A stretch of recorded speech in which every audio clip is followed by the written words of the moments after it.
Hi, thanks for joining us for another collaborative episode between Patrons and Partnerships and Santa Fe College. Our guest today is Marie Young-Trabbic, the Academic Chair of Santa Fe's Business Programs. Santa Fe's business programs aim to get students the credentials and experience they need as quickly as possible to help them enter the workforce on their own schedule.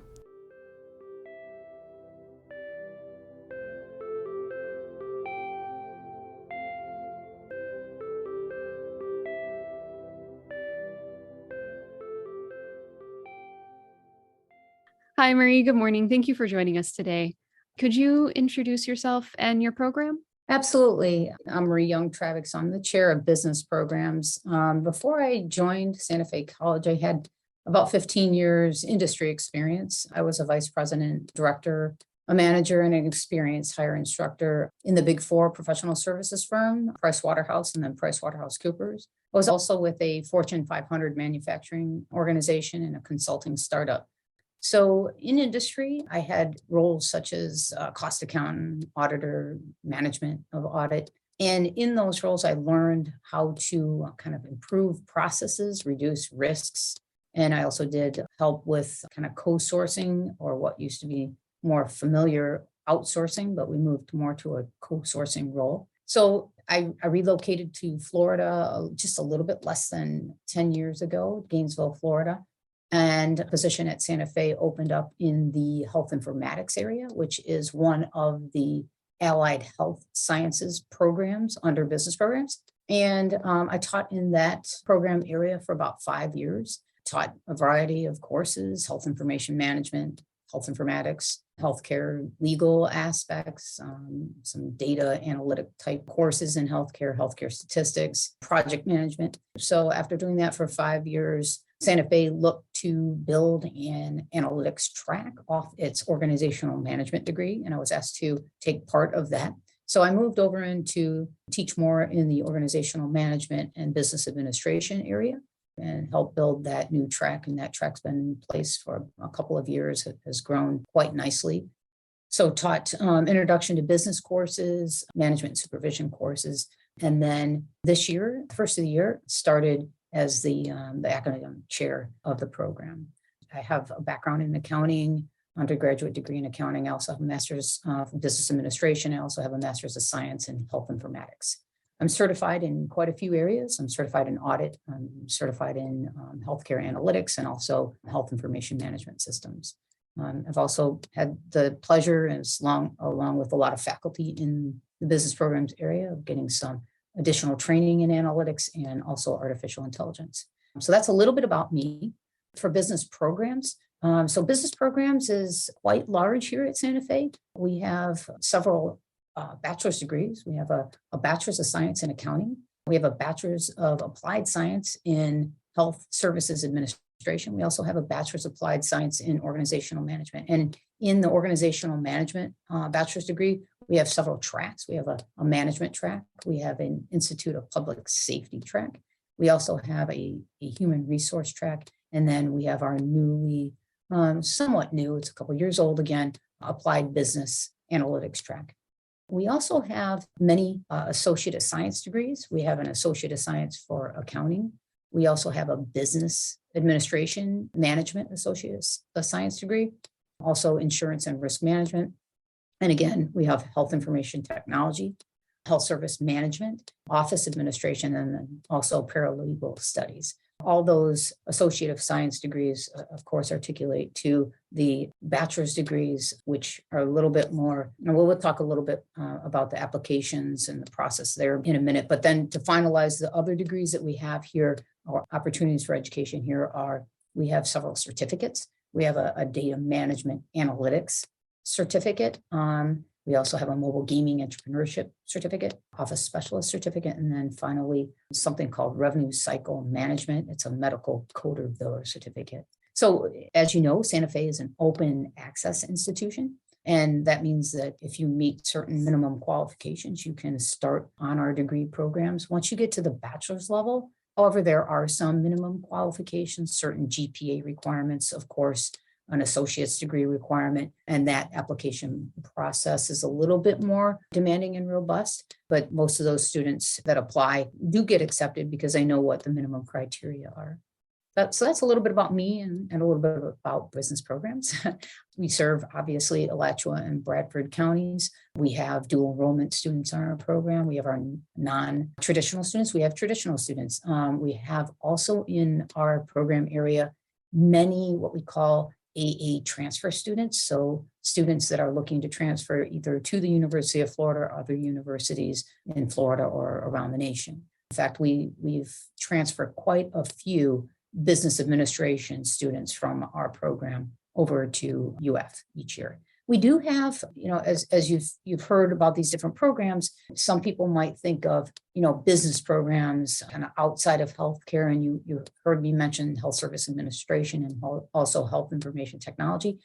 We have, those are kind of allied health science programs, so your non-clinical side, and those are usually of interest to our students. They have good job placement success, if you will. The health information technology program in specific has a second level of accreditation. So our college is accredited by SAC-COC, and this health information technology program has another accreditation status that allows students to sit for registered and certification exams, national certification exams that help them earn higher wages. So that's a little bit about business programs, kind of in a nutshell. That encompasses so much more than I expected. I wouldn't have imagined that a business program would have a certificate for mobile gaming. Yeah, so the mobile gaming entrepreneurship certificate is actually new in fall of 2022. That was a collaboration between the information technology department and the business programs department. So you'll take a handful of business classes, a handful of programming classes, and the thought is you bring this idea to market. And in business programs, so we just moved to Blunt Hall downtown across from the University of Florida.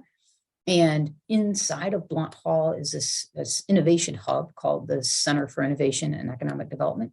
And in the seed, the students can, for actually $50 a month, a student fee, incubate with those professionals, get mentors, help them kind of develop this entrepreneurial idea and bring it to the market.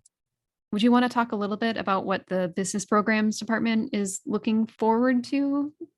Yeah, sure. So, we meet with advisory committee members twice a year, and we have many advisory committees and business programs. So we have a lot of programs. So of course we reach out to the community and ask for their assistance. And we frequently hear from them, what do they need? What are they looking for? What are they interested in? Some of the things that they've expressed that they're interested in are things like supply chain management, project management, social media, analytics. Certainly with University of Florida's AI, they're interested in that as well. So we are looking at providing more alignment with certifications. For example, we have an HR track that we're looking to revise to be aligned to SHRM, so the students can sit for the SHRM examination. It's significant because the students that have been certified in SHRM actually have much higher wage earnings than those that are not certified. Same thing if we were to introduce some of these newer programs that we're researching right now and putting proposals together for. Obviously need to go through curriculum changes and need approval by the college, but we're researching and exploring lots of ideas in those areas that I just mentioned, and also certifications associated with that. Of course, Google Analytics has certifications. So yeah, that's what we're working on right now. That's fascinating. And I guess it makes sense that the business programs department would have to update the curriculum and introduce new programs pretty frequently, especially stuff like the supply chain program that you were mentioning with COVID. Yes. That was such a whirlwind and things changed so quickly. Yes, absolutely. Supply chain and project management are, we hear it all the time. The social media is also being frequently, actually 3 times last week, in just casual conversations with community members. I heard about supply chain and also social media analytics. Yeah. So with everything that the business programs department does, I assume you have a lot of partnerships with different departments and organizations on and off campus. Would you want to talk about any of Yes. them? Sure. So on campus, of course, we're trying to partner as frequently as possible with the Center of Innovation and Economic Development, the SEED, because they're in our building, and obviously just a natural partnership with business programs, right? We also look to partner with our new workforce development folks. There's a new director of workforce development that we've been partnering on different initiatives. As an example, right now we have an associate's degree in insurance and risk management. Can we partner with those folks to develop micro-credentialing where we can get students good paying jobs in a very short amount of time? And so with workforce development, their focus is looking at trying to get the unemployed or underemployed jobs quickly. And so we can partner with them to try to help identify programs such as that. Health information technology is another one. We can bring in micro credentials to get some of these allied health services professionals jobs quickly, and then they can work towards their certificates, their AS and their bachelor's degrees. With microcredentialing, it obviously would get people to the job market faster, but is there a long-term impact on their income? Yeah, so with micro-credentialing, ideally, you'll want to identify those courses that could also be used in a degree that they could then achieve later. But there are some opportunities with a micro-credential. College isn't necessarily, long-term college isn't necessarily for everyone. Not everyone wants to get a bachelor's degree. Not everyone wants to go to school for 4, and sometimes if you're going part-time, 6 years, right? And not everyone necessarily wants an associate's degree. So if we have these certificates that might take 1 year full-time or 2 years part-time, we can look at those certificates and identify specific courses that might meet a micro-credential type of demand, if you will. So the perfect, and I can give you 2, one for health information technology and one for insurance. In the insurance risk management field, you might need someone with a bachelor's and you might need someone with a micro-credential. And we hear from our industry partners that we're okay with someone that understands the concepts of insurance, the commercial. If they have the 3 or 4 courses of insurance, they get a licensure because they have education and they have an internship within, literally 4 courses there, 3 courses and an internship course. They're qualified to sit for a license and they can go get a job, and a good paying job. And that doesn't necessarily negatively impact their earning potential by any means. And if they want to move up within an insurance agency, they could get maybe funding from their existing company to go back to school or go back and get further education, but certainly can get their foot in the door and make a pretty good living wage, if you will, with just a few courses. There are now insurance isn't for everyone. Again, another example would be health information technology. We have a micro-credential there. We're building micro-credential there where literally with 3 or 4 courses, someone can go in and be a health office specialist with a few key courses. Here in Alachua, Bradford County, the service district that we serve at Santa Fe, there's thousands of physician offices, and those physician offices need release of information specialists, they need medical assistants, and they need electronic specialists. So we can, these micro-credentials can get a student a very good job, minimal courses, 3 or 4 courses. And with those courses, we can take those kind of micro-credentials and then stack them to the certificates and the AS degrees.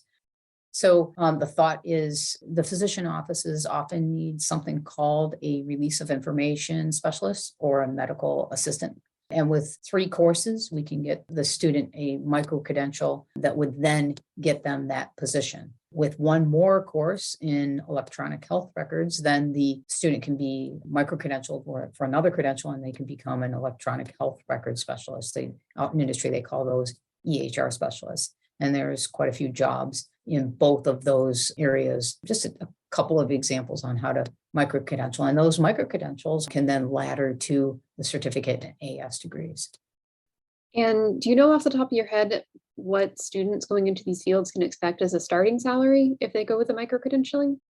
Yeah, so let me look that up, and then I can also give you an idea of what the total cost for those few courses would be, about $1,600 for the first micro-credential to get a job in medical assistant ROI specialist. And I'll look it up in Gainesville. Yeah, so they're up to about $20 an hour. That's not bad for a starting wage. No, not for 3. No. So $18 to $22 for about 6 months of work. Right. So with three specific courses, so introduction to information management, a legal aspects course, and then a health information technology course with a total cost of about a little less than $1,600. That includes tuition and books. A student could get a micro-credential in the release of information specialist or medical assistant specialist area, earning somewhere between $18 and $22 an hour. And then with an additional course, again, a few $100s more, get another credential in electronic health record specialist and would get a little bit more higher salary. And again, those would then ladder to our certificate and our AS in health information technology degree programs. And that's just to start. That's just to get your foot in the door so you can get. Just to get your foot in the door. Yes. And interestingly enough, just as an example, North Florida is putting in a new location, and UF Health Shands has been expanding. Again, there's thousands of physician offices where we know that there will be jobs open with the new North Florida location that's going to be up in Celebration Point by 2024. So I know that there's going to be some staffing needs that these micro-credentials can help with those anticipated staffing needs. Yeah, definitely. Especially since Shands and UF are like the biggest employers in Gainesville. Yes, they are big employers. But again, if we look at, I believe the number is 4,000 physician offices in our service district. That's a lot. So yeah, there's a lot of smaller physician offices that need this type of assistance. I mean, you think about Palms Medical Group, you think of Florida cancer specialists. There's a lot of physician offices here that need this type of expertise.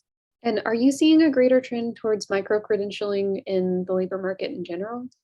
So it's interesting that you ask this. So I think history repeats itself. Years ago, there was a push towards more bachelor's degrees at our college and not as many of the certificate and micro-credentialing. And now we're coming back a little bit full circle. Not that we're moving away from bachelor's degrees by any means, but we see that there's an opportunity. We see that there's openings in the market for some of these micro-credentials or quick upskilling or maybe reskilling, because there's a lot of positions open. If we look at workforce development, there's positions open and the community needs to fill those positions. So how can we help fill those positions?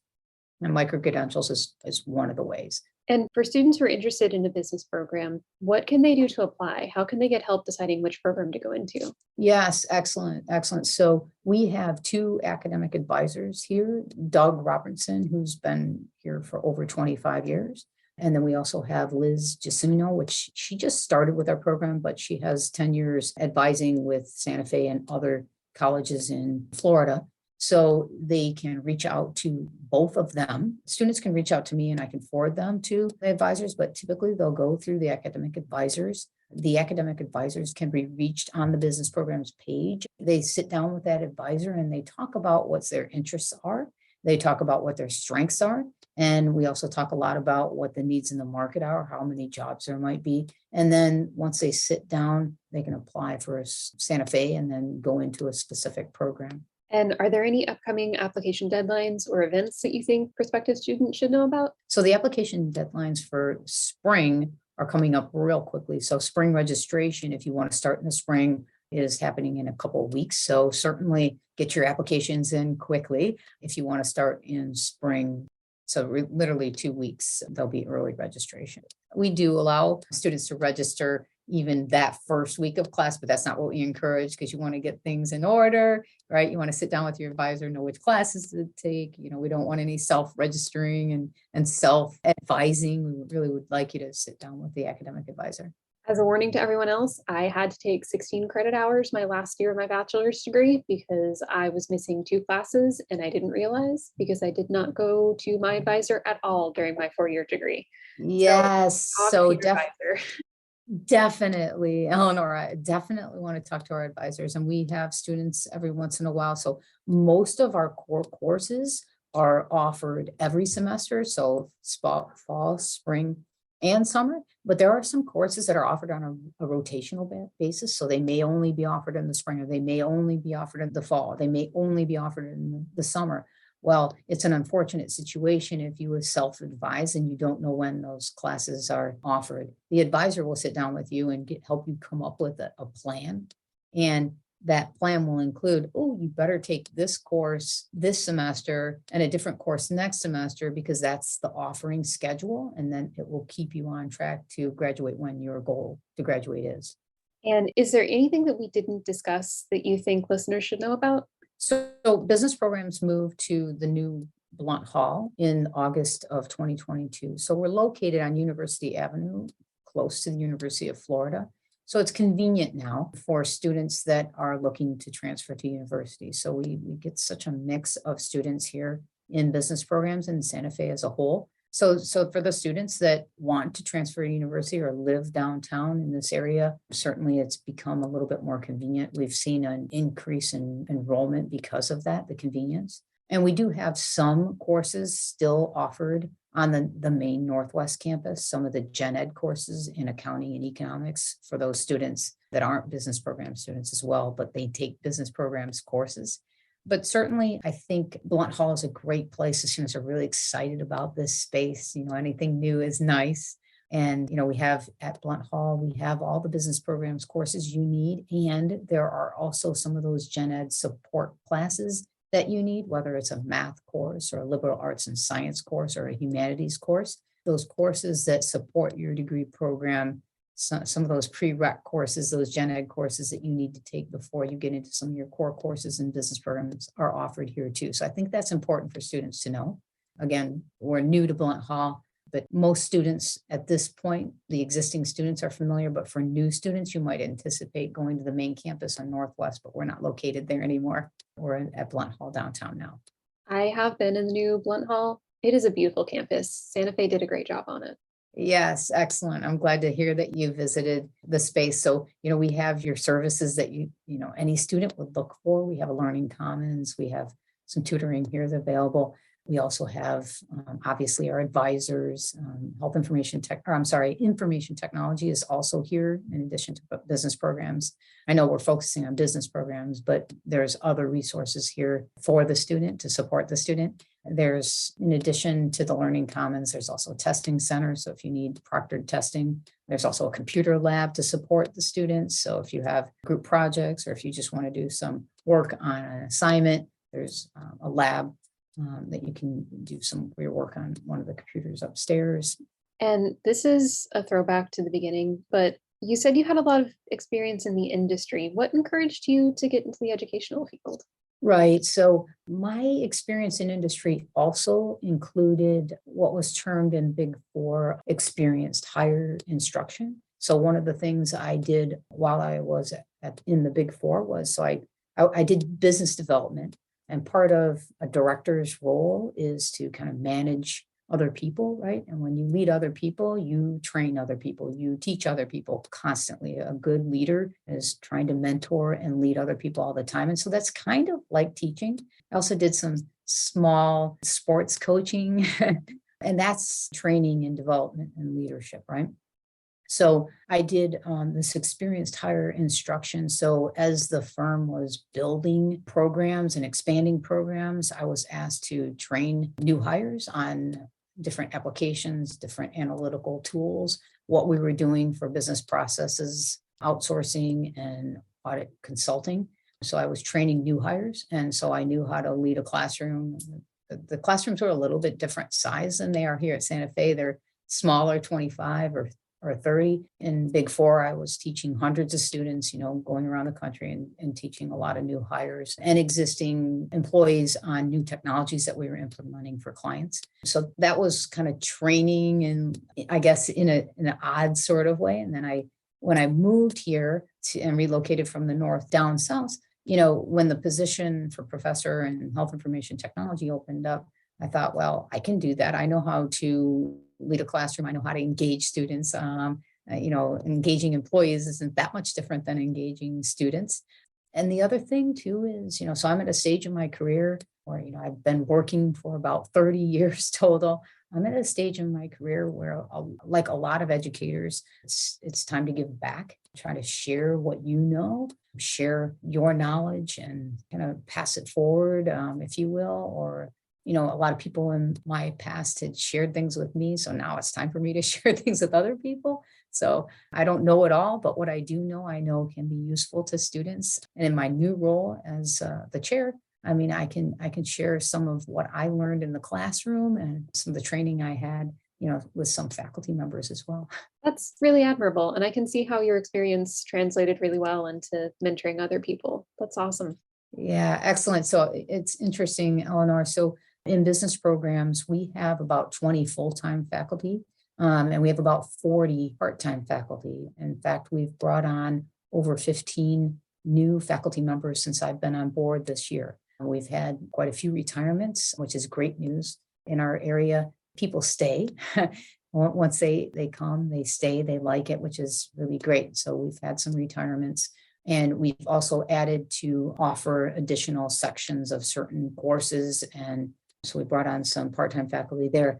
And we find that some of our stronger instructors come with industry experience. So whether they're full-time or part-time, we have some phenomenal part-time instructors that have full-time jobs that bring their industry knowledge to our classroom and share with the students examples, lessons learned, stories that help resonate and resonate with the student, help connect the material with real world examples. But really, what does this look like when you go out into the workforce? Yeah, having that actual someone who's actually been in the industry to help you learn what it's like to be in the industry can't be beat. Yes, it's perfect. And we have a good mix of really deep education experience and industry experience here in business programs. We've got some really strong doctorate, PhD professors, and we have some really strong industry knowledge professors that have been credentialed to teach. So yeah, we've been blessed here in business programs.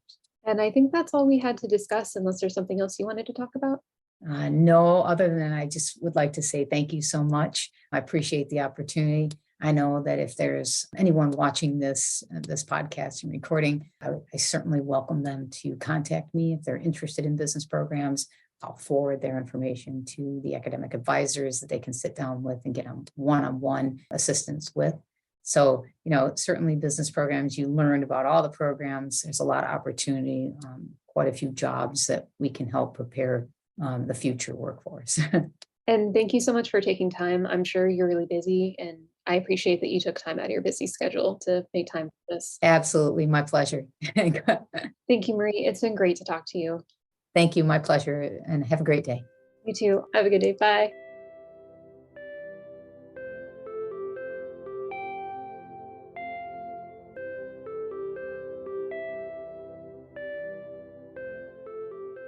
Thanks for listening to Patrons and Partnerships. If you know of an individual or organization you'd like to recommend for an interview, email us at lpsfprogram@gmail.com. To listen to more episodes, find us anywhere you listen to podcasts.